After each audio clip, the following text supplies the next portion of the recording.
Good morning guys. তো আমার মুখের হাসি দেখে তোমরা বুঝতেই পারছো আমি কোথায় চলে এসেছি। আমি আজ এসেছি আবার নলহাটিতে। আর আজকে হলো আমার বাড়িতে নীল পুজো। আমি যাবো আমার গ্রামের বাড়ি, ওখানেই শিবের পুজো হবে। রাত্রেবেলায় তোমাদের দেখাবো যে কীভাবে আমাদের বাড়িতে পুজো হয়, কতটা সুন্দরভাবে। সবাই কিন্তু আমাদের সাথে থেকো পুজোটা দেখার জন্য। ঠিক আছে, পাশে থেকো, সঙ্গে থেকো। তো আমরা চলে এসেছি আমার গ্রামের বাড়িতে। আর এটা হলো আমার শখের ছোট্টবেলাকার সেই গ্রামের বাড়ি। এখানে একটা বাবা বাড়ি বানিয়েছে, সেখানে আমরা চলে এসেছি। আর এখানে চলে এসেই সবার সাথে দেখা হচ্ছে। এদিকে আইডিয়া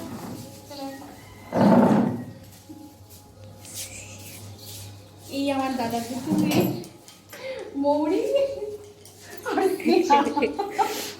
ওরা খুব হাসি পাচ্ছে। ওরা ব্লগ করে, ও ব্রাইডাল মেকআপ করে, খুব সুন্দর মেকআপ আর্টিস্ট, দারুণ। তোমাদের যদি কারো মেকআপের প্রয়োজন হয় আমার দাদার লেগে কন্ট্যাক্ট করতে পারো, আমি কন্ট্যাক্ট নাম্বার দিয়ে দেবো তোমাদের। তো এবার আমরা যাচ্ছি মন্দিরে জল ঢালতে। ঠিক আছে, রাত্রে তোমাদের সঙ্গে দেখা হচ্ছে। মন্দিরে যাচ্ছি, এই যে আমার কাছে থালা, মায়ের কাছে দুধ, দেখা হচ্ছে মন্দিরে। ওম নমঃ শিবায়, ওম নমঃ শিবায়। এবার বেলপাতা, ফুল আর কলা একসঙ্গে দে।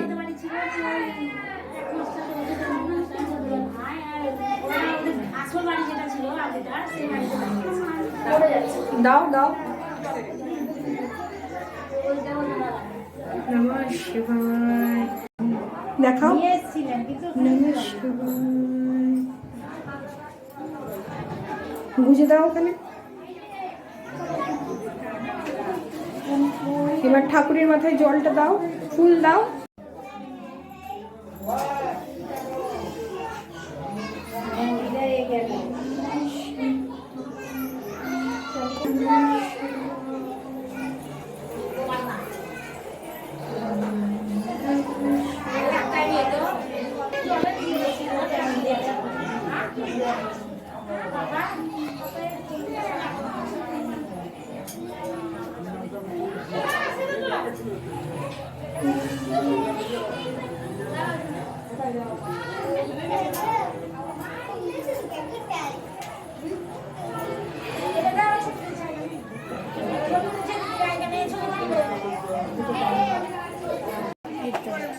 এই যে দেখতে পাচ্ছ, এটি আমার বোন, যার আর কয়েকদিন পরেই হবে বিয়ে, যাকে একদম কনের মতন লাগে দেখতে।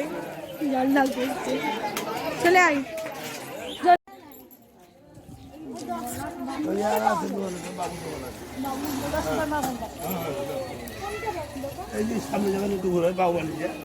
হেঁটে যাচ্ছি, বেশি অসুবিধা হচ্ছে। আমরা ঠাকুরকে জল ঢেলে চলে এলাম, এবারে এগোচ্ছি বাড়ির দিকে। একদম পুরো গ্রাম্য পরিবেশ, দুই সাইডে মাটির বাড়ি দেখতে যাচ্ছে।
আজকের ব্লগটা এই পর্যন্তই। দেখা হচ্ছে নেক্সট ব্লগে। টাটা।